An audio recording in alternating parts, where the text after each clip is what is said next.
लाडकी बहीण योजना लाडक्या ताईंनो अत्यंत आनंदाची बातमी या ठिकाणी आलेली आहे।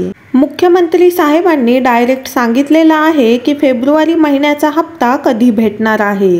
8वा हप्ता कधी भेटणार आहे, अत्यंत महत्त्वाची बातमी समोर आली आहे। लाडक्या ताईंनो, तुम्हाला 8वा हप्ता हवाय का, ज्याची तुम्ही आतुरतेने वाट बघत आहात। 8वा हप्ता कधी भेटणार आहे, कोणाला भेटणार आहे, सगळ्या गोष्टी या ठिकाणी समोर आलेल्या आहेत। त्यामुळे व्हिडिओ शेवटपर्यंत बघायचा आहे।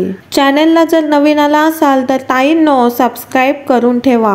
तर लाडक्या ताईंनो, काल या ठिकाणी एक मोठी बातमी समोर आली होती। लाडक्या बहिणींबद्दल सर्वोच्च न्यायालयाने खूप मोठी नाराजी व्यक्त केली होती। तर ही योजना बंद पडेल अशा बऱ्याच या ठिकाणी अफवा पसरल्या आहेत। तर त्या अफवांबद्दल मुख्यमंत्री साहेबांनी खूप मोठी बातमी या ठिकाणी आपल्याला दिलेली आहे। खूप महत्त्वाच्या 9 गोष्टी मी तुम्हाला आजच्या व्हिडिओमध्ये सांगणार आहे, त्यामुळे व्हिडिओ कोणी स्किप न करता पूर्ण बघा।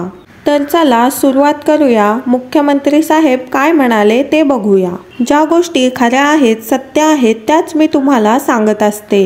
सर्वात पहिली गोष्ट मुख्यमंत्री साहेबांनी काय सांगितले आहे लाडक्या बहिणीबद्दल ते आपण पाहूया। तर ते म्हणाले की लाडकी बहीण योजना किंवा इतर कोणतीही योजना आम्ही बंद करणार नाही। सगळ्यात पहिली गुड न्यूज तुमच्यासाठी आलेली आहे। तर सर्वोच्च न्यायालयाने सांगितल्यानंतर बऱ्याच ताईंना टेन्शन आलं होतं की आमची योजना बंद पडणार की काय।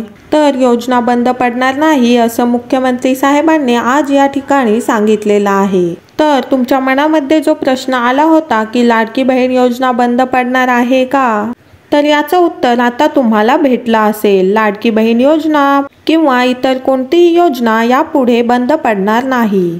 तर चला आता बघूया दुसरी बातमी नेमकी काय आहे। तर मुख्यमंत्री साहेब असं म्हणाले की लाडकी बहीण योजनेत अनेक अपात्र महिलांनी या योजनेचा लाभ घेतला आहे।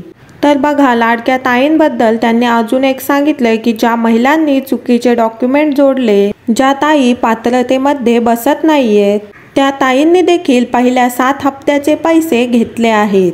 तर लाडक्या ताईंनो, तुम्ही पात्र आहात का? लाडकी बहीण योजनेसाठी तुम्ही पात्र आहात का? मला एकदा कमेंटमध्ये सांगा, कारण की त्यांच्यासाठी देखील आता ही बातमी आलेली आहे। त्यानंतर आपण तिसरी बातमी बघूया।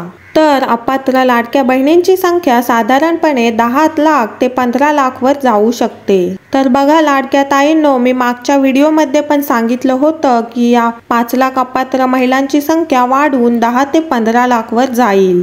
तर लाडक्या ताईंनो, मी जे तुम्हाला सांगते ते खरं असतं, कारण ज्या गोष्टी खऱ्या आहेत, सत्य आहेत, तेच मी तुम्हाला सांगत असते। त्यामुळे लाडक्या ताईंनो, कोणी चॅनलला नवीन आला असेल तर सबस्क्राइब करून ठेवा आणि या चॅनलवरच्या दररोज व्हिडिओ बघत राहा। तर चला आता आपण पुढची बातमी बघूया, चौथी बातमी। तर काय म्हणालेत मुख्यमंत्री साहेब ते मी तुम्हाला सांगते। तर मुख्यमंत्री साहेब म्हणाले की अपात्र बहिणींनी स्वतःहून लाडकी बहीण योजनेचा लाभ घेणं बंद केलं आहे। त्यानंतर ते म्हणाले की अपात्र महिलांना यापुढे या योजनेचा लाभ भेटणार नाही, परंतु त्यांना आतापर्यंत जे हप्ते मिळालेत ते रिटर्न घेतले जाणार नाहीत। त्यानंतरची अजून एक महत्त्वाची बातमी ती म्हणजे तीर्थदर्शन आणि शिवभोजन थाली या योजनाही यापुढे बंद होणार नाहीत। लाडकी बहीण योजना बंद होणार नाहीये, तीर्थदर्शन योजना ही बंद होणार नाहीये आणि शिवभोजन थाली ही योजना सुद्धा बंद होणार नाही।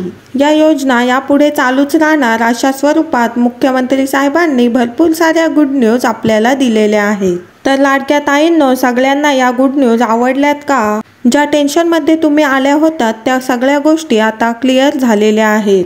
तुम्हाला व्हिडिओ जर आवडत असतील, मी जी माहिती तुम्हाला सांगते ती आवडत असेल तर सगळ्यांनी या व्हिडिओला एक लाईक नक्की करा आणि चॅनलला कोणी नवीन आलं असेल तर सबस्क्राइब करून ठेवा आणि जास्तीत जास्त हा व्हिडिओ लाडक्या बहिणींपर्यंत शेअर करायचा आहे। भेटूया पुढच्या व्हिडिओमध्ये अशाच एका नवीन अपडेटसह। तोपर्यंत धन्यवाद।